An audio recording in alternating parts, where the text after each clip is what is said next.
Münafık, Kur'an-ı Kerim'in ifadesiyle de çok iyi bildiğiniz gibi cehennemde en aşağı derekede, kafirlerin de altında,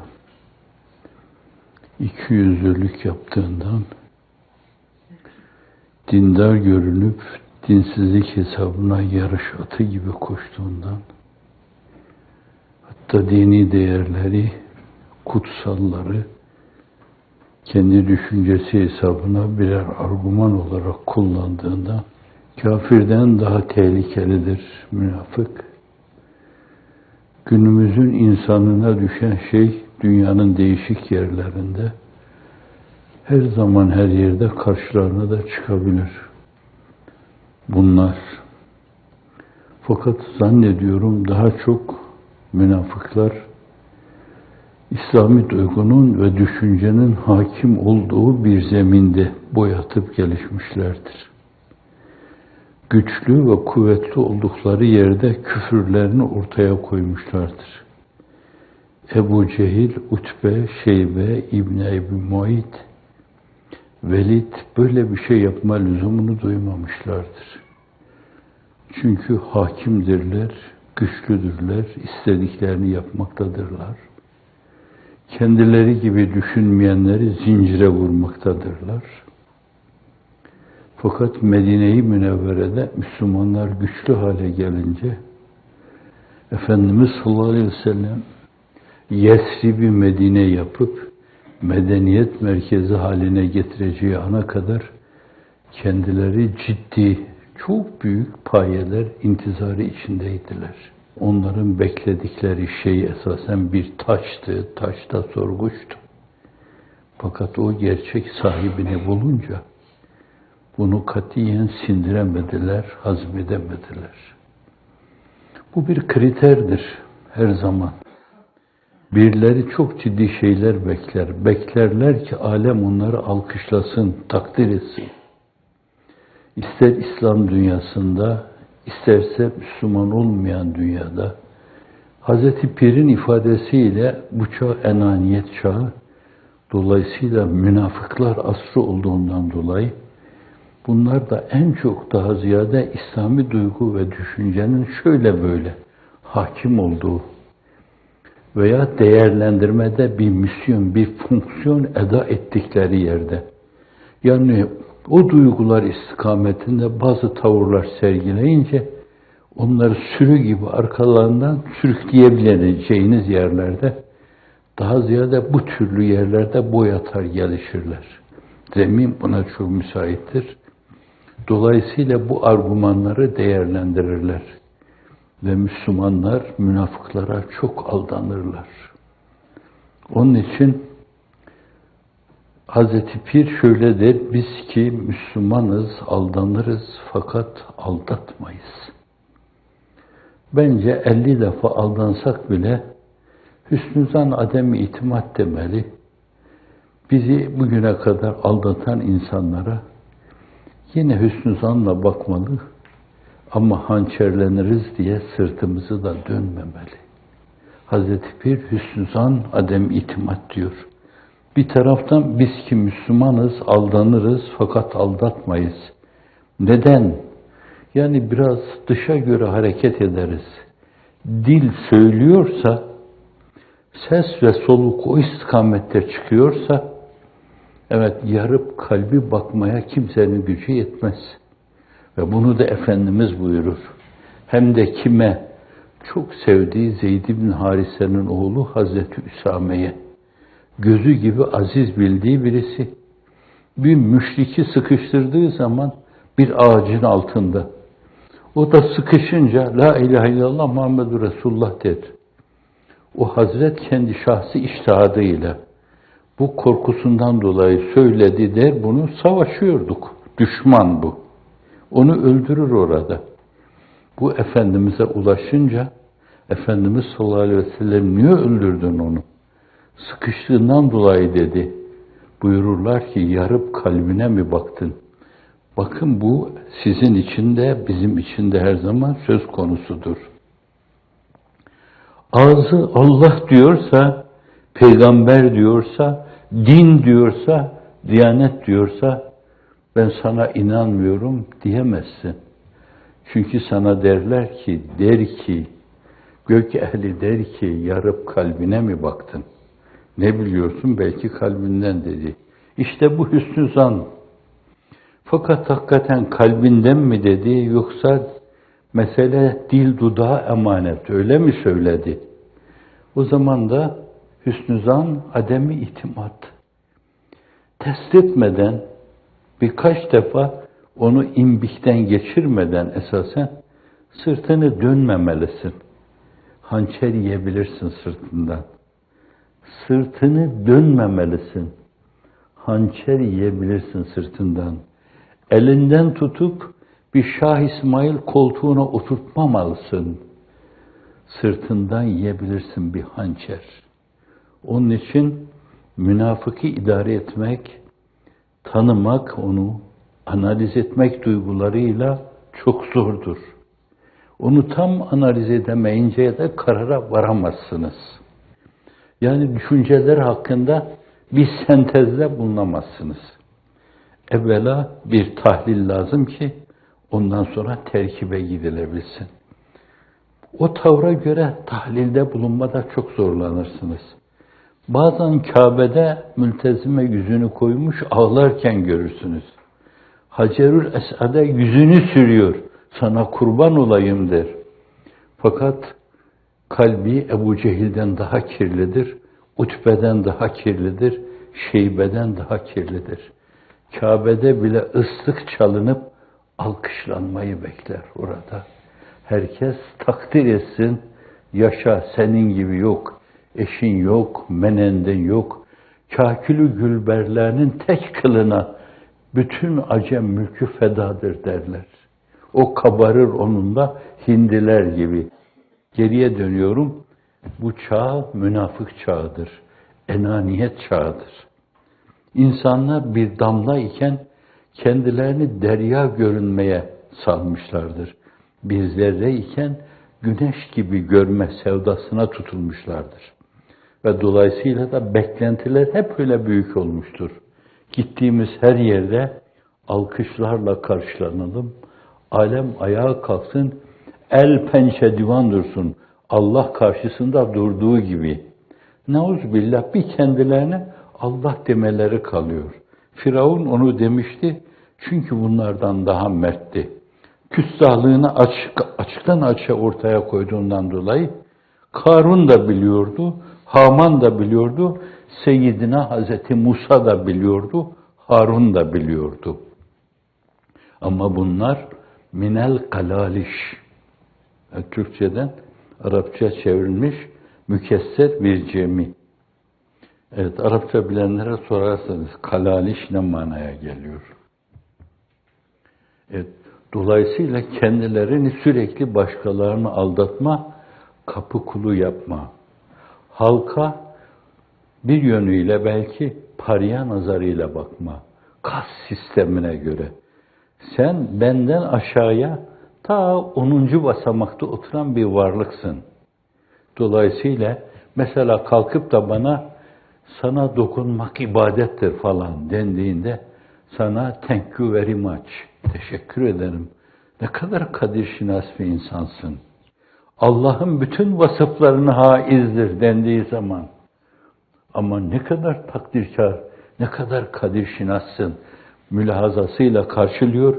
Yahu bunu söyleyenler ikisi de kafir oldu diyemiyor. Fakat çok rahatlıkla hizmet eden, Allah rızası için dünyanın dört bir yanına yayılan, bayrağımızı, milli kültürümüzü, dinimizi ve diyanetimizi bayraklaştırmak isteyen, ruhu revani Muhammed'in şehbal açmasını isteyen insanlara bir yerde konuşurken bir tek insana da demiyor, Osman Hoca demiyor, Ergun Hoca demiyor, Reşit Hoca demiyor. Ben bunların dininden şüphe ediyorum diyor. Namı celili ilahi bayraklaştıranların dininden şüphe ediyor. Kur'an'a bakara makara diyenden şüphe etmiyor. Ona dokunmak ibadettir diyenden şüphe etmiyor. Dolayısıyla Zannediyorum bunlara bakarak münafıkı okuyabilirsiniz. Okursunuz, bir gün aldansanız, ertesi gün bence aldanma çağlayanına kendinizi salmamış olursunuz. Ama her şeye rağmen وَكَفَى بِاللّٰهِ وَلِيًّا وَكَفَى بِاللّٰهِ نَصِيرًا. Allah size veli olarak yeter, Allah size vekil olarak yeter. Hasan Şazeli Hazretleri bunu kendi virdinde 10 defa tekrarını söylüyor. Onun hikmetini ben bilemem. وَكَفَى بِاللّٰهِ وَلِيًّا وَكَفَى بِاللّٰهِ نَصِيرًا. Ya gâret Allah hüssüseyle müsri'eten dedikten sonra bir de iki mısranın sonunda وَكَفَى بِاللّٰهِ وَلِيًّا وَكَفَى بِاللّٰهِ نَصِيرًا. 10 defa tekrar ediyor bunu. Allah size yardımcı olarak, Allah size vekil olarak yeter. Allah'a güven, saye sarıl, hikmete ram ol. Yol varsa budur, bilmiyorum, başka çıkar yol. Görünüşü ruhu kadar derin, ruhu görünüşü kadar engin. Çağın güçlü şairi Mehmet Akif rahmetullah aleyhi rahmeten vasiaten. Efendimiz sallallahu aleyhi ve sellem ne buyuruyorsa o söz sultanı, sözleri de sözlerin sultanı. Söylediği her şey bir yönüyle onun cevamül kelimdendir. Ama cevamül kelim dediğimiz çok mana ifade eden 3-5 kelimelik beyanlar, daha ziyade İmam Tirmizi kendi süneninde bunları nakleder. Buhari'den, Müslim'den, Ebu Davud-u Sicistani'den, Nesai'den, İbn-i Mace'den daha ziyade Tirmizi bunlar üzerinde durur. Müteala etmiş olanlar bilirler bunu. Efendim o ne demişse hakikaten çok kestirmeden, çok az kelimeyle, çok muhtevalı sözler söylemiştir. Dolayısıyla benim aklım onun dediği o derin şeyler çok ermez. Ama sığ aklım ve idrakimle aklıma gelen şeyler diyeyim. Dininizi ulemadan öğrenin diyor. Ulema-i zahir değil. Sa'd'in ifadesiyle bildiği şeyleri, okuduğu şeyleri, kitap satırlarında, paragraflarında, sayfalarında, mücelletlerinde gördükleri şeyi tabiatına mal eden, kitaplaşan insan doğrudan doğruya. Ona baktıkları zaman ben Buhari'yi, Müslim, Ebu Davud'un sünenini okudum. Ebu Hanife'nin Fıkıh Ekber'ini okudum. İmam Ebu Yusuf'un şu kitabını, İmam Muhammed'in şu kitabını okudum filan. Asıl mesele o değil. Okuma değil esasen.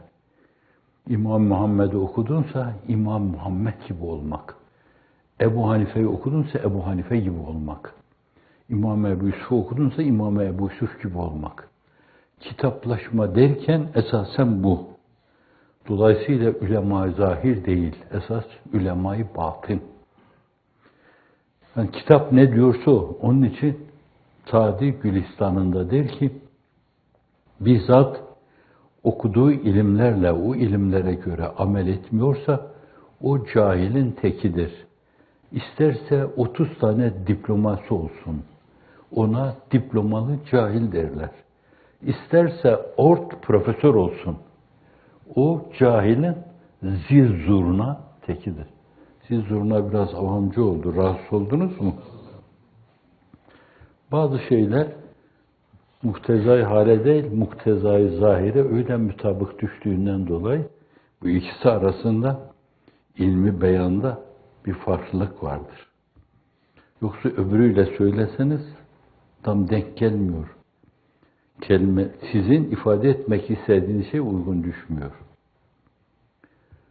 Efendim, dininizi ulemadan öğreniniz deyince kitaplaşmış insanlardan, Allah huzurunda dururken evvela kemerbeste-i ubudiyetle, ihsan şuuruyla, ihlas mülahazasıyla, aşkı iştiyak heyecanıyla Allah huzurunda duran bunlara ulema-i benam denir. Hakka, hakikata açık insanlar. Sadece ihlas değil, aynı zamanda Cibril hadisinde ifade edildiği gibi iman, İslam ve Allah'ı görüyor gibi Allah'a kulluk yapma. Veya la akal, Allah tarafından görülüyor olma mülahazasıyla eğilip kalkma, ona kulluğunu ifade etme. İşte dininizi böyle bu türlü ulemadan öğreniniz. Sakın diplomalarına bakıp aldanmayınız onların. Onlar günümüzde çoklarını aldattıkları gibi sizi de aldatırlar. Geceleri sabahlara kadar bence namaz kılanlara bakın. Teheccüdünü kaçırdığı zaman kalkıp gündüz yok teheccüdü kaza etme mevzu. Ama ben biliyorum sizin arkadaşlarınızda gece teheccüdünü kaçıran gündüz onu kaza etmiştir. Sizin arkadaşlarınızda. Evet, aman ben bir evvabini kaçırırım diye. Çünkü bunu ulema-i benam kılıyordu. Ben nasıl Efendimizin sünnetlerini iktida ettiğimden bahsederim. O bunları yapıyordu. O sabaha kadar ayakta duruyordu. Yahu hiç olmazsa Müzzemmil suresinde ifade buyurulduğu gibi gecenin 1/3'ünde mi, yani onun yarısında mı, son gecenin 1/3'ünde mi, hiç olmasa kalk kemerbeste ubudiyet içinde Allah karşısında arzu ubudiyette bulun. Böyle ulemadan dininizi öğrenin. Ara sıra camiye gelen, gelirken de abdestli mi değil mi belli değil yani.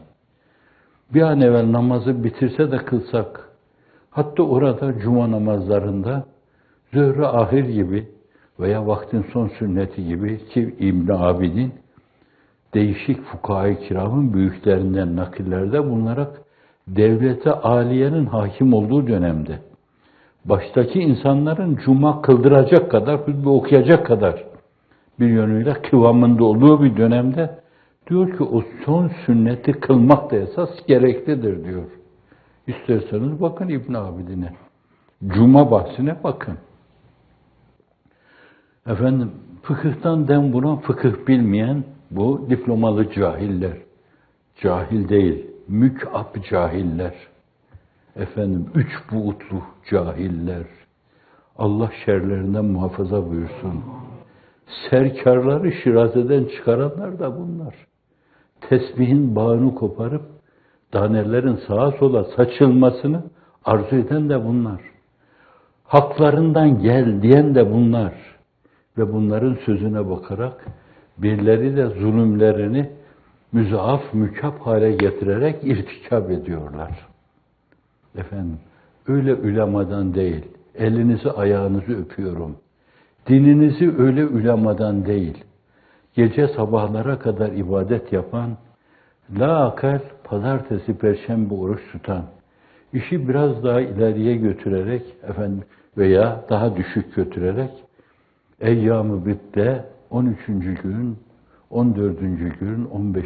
gün oruç tutan, teheccüdünü kaçırmayan, evvabini kaçırmayan, işrakını, kuşluğunu kaçırmayan, değil 5 vakit namaz, buyuruyor ki Efendimiz sallallahu aleyhi ve sellem, farzlarla insan Allah'a yaklaşır. Nevafille zevaid. Bunlar cebren lin nuksan eda edilir.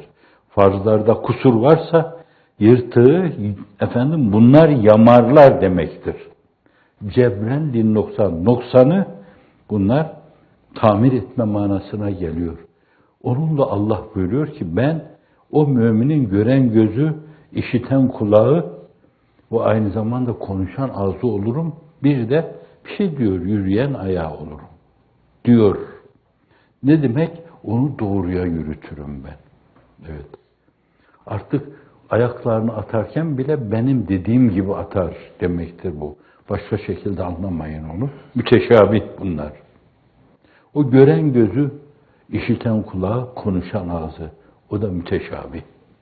Bu sizin esas uzaklığınızı aşmanız ibadet-ü taatla, hassasiyetle, size sizden daha yakın olana sizin uzaklaşmanızı aşmanız demektir. Sizin uzakta bulunmanızı aşmanız demektir. böyle uzaklığını aşmış, aynı zamanda yakınlardan yakın olana yaklaşmış olan Ulema-i Benam'dan dininizi öğrenin. Evet, icmal. Bu icmal. Doğrusunu bilen daha çok şey söyleyebilir burada. Hükema ile hemhal olunuz diyor. Hikmet ehliyle. Söylediği şeyler arasında bir yani. Dünü bugünü birbirinden farklı olmayan. Dün ne dediyse hakikati 50 defa araştırmış, 50 defa bulmuş. Dün başka, bugün başka, sabah başka, akşam başka. Efendim, bir ay evvel başka, bir ay sonra başka filan. Öyle değil esasen. 30 sene evvel dediği şey, 30 sene sonra söylüyorsa aynen öyle. Çünkü tenasübilliyet prensibiyle esasen ne demişse şayet, o sebebi çok iyi belirlemiş. O sebebe terettüp eden kaç tane sonuç varsa, onları da çok iyi bellemiş. Frenkçe ifadesiyle meseleleri kozalite mülahazasıyla ele almış. Sebep, sonuç mülahazasına göre meseleleri vazetmiş. Aynı zamanda hükema ile hemhal olunuz.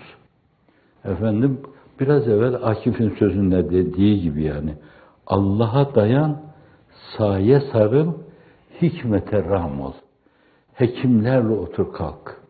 Vaka hekim derken biz filozofları daha ziyade, yüksek düşünce insanlarını, kalbiyle beraber kafasını çalıştıran, latife-i Rabbaniyesiyle beraber ruhunu çalıştıran, ruhunu sır ufkuna tevcih etmesini bilen, sır ufkunu hafi ufkuna tevcih etmesini, hafi ufkunu akfa ufkuna tevcih etmesini bilen, esma dairesinden sıfat dairesine yönelen, sıfat dairesinden zat-ı bat dairesine yönelen, hükema ile hemhal olunuz, post niçin olunuz, onlarla oturup kalkınız.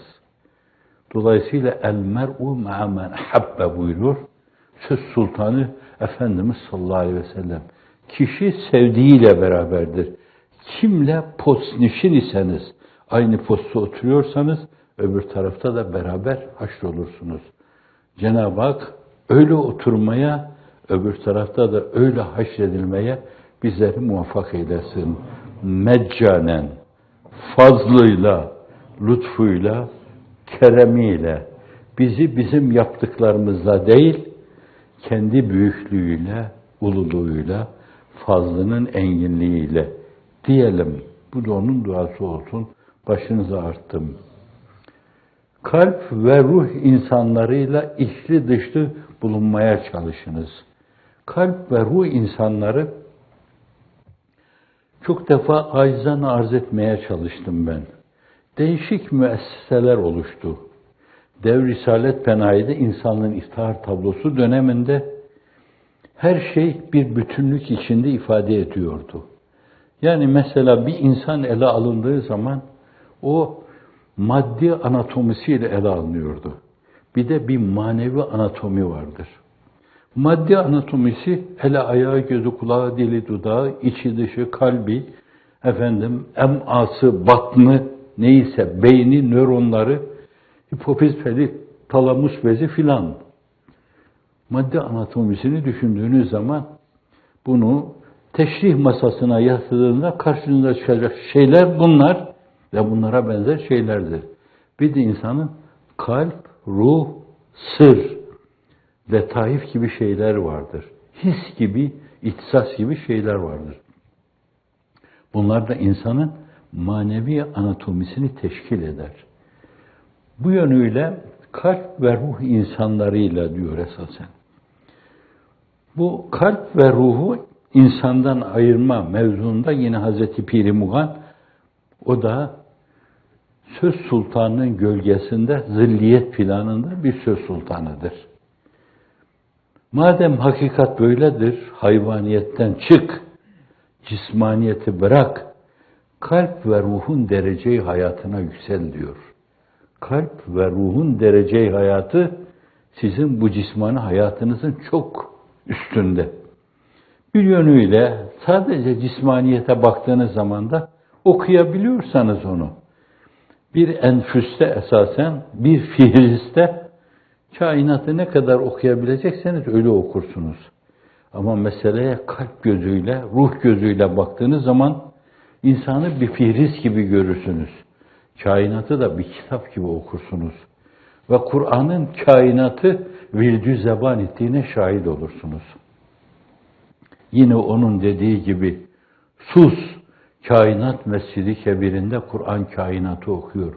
Onu dinleyelim, onu virdü zeban edelim. Evet, söz odur, ona derler. Hak olup, haktan gelip, hak diyen ve nurani hikmeti neşreden yalnız odur. Sensin yalnız ey Kur'an, ey Kur'an yalnız sensin her şeyi doğru okuyan, her şeyi doğru gösteren. Kalp ve ruh, böyle kalp ve ruh insanlarıyla bir yönüyle esas sadece dar cismaniyet dürbünüyle bakan değil, kalp ve ruh rasathanesiyle esmadan hemen sıfat dairesine yükselme, sıfat dairesinden zat-ı baht mülahazasıyla bir yönüyle oraya kendini bağladığın zaman mest ve sermest olursun. Orada hayret yaşarsın, orada heyman yaşarsın, orada dehşet yaşarsın, orada kendinden geçersin. Dolayısıyla bu türlü kalp ve ruh insanları bulduğunuz zaman onlarla oturup kalkmayı ihmal etmeyin. Şimdi Kur'an-ı Kerim'in nüzul ettiği dönemde insanlığın iftihar tablosuna o nuraniyetiyle bir kere bunu neşrediyordu. Yani bir taraftan şekil olarak ibadet-ü taat anlatılıyordu, ibadet-ü taat. Yani medresenin verdiği ilimler anlatılıyordu. Bir taraftan da meselenin ruhu ruhlara ifaze buyuruluyordu. Bir taraftan da zihinler, yani günümüzde fünun-u müsbete diyebileceğimiz meseleler dimağa, nöronlara emanet ediliyordu. O insanlar bunları toptan alıyordu. Bu meseleler insanın ekonomi selasesi, 3 uknumu, 3 temel unsuruydu. Kalbi ve ruhi hayat. Ondan sonra bir yönüyle bedeni mükellefiyetler. Bir taraftan da esasen muhakemeye müteallik meseleler, hikmete müteallik meseleler. Bunlar o devirde fiilen yaşandığından dolayı rehberden fiilen alınıyordu. Ha bu şudur, bu şudur, bu şudur denmiyordu. Onlar iç içe hiç farkına varmadan yaşanıyordu. Bir gün geldi, bunlardan bazılarında kusurlar oldu. Dolayısıyla mesele medrese şeklinde ele alındı. Ulûm-u diniye burada tedris edilmeli. Ve medresenin yanında aynı zamanda tekkiye ve zaviyenin, halvethanelerin de esas fonksiyonu eda ediliyordu. Bir gün geldi, medrese ile tekkiye, zaviye birbirinden ayrıldı. Bakın başınızın çaresine, bakın başınızın çaresine. Talak-ı salase ile tatbik edildi. Doğu Anadolu'da ifade edildiği gibi talak-ı selase ile değil, 3'ten 9'a boşandı.